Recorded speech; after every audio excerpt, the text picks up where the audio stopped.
Itong may natanda kaming kasal. Pero may available na sinulaw.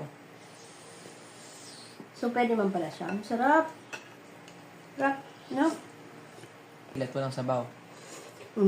Nilang favorite. Ay, oo. Pero pag natikman nila to, wow. Ang sarap.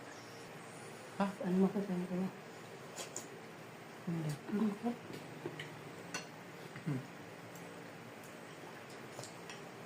Ano ang init?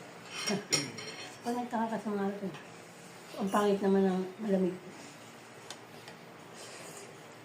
Hindi nakapag-aral, yun ang tawag sa mga Pilipino. Idiot. Indio. Indio. Enjoy sabihin hindi nakapag-aral. Opo.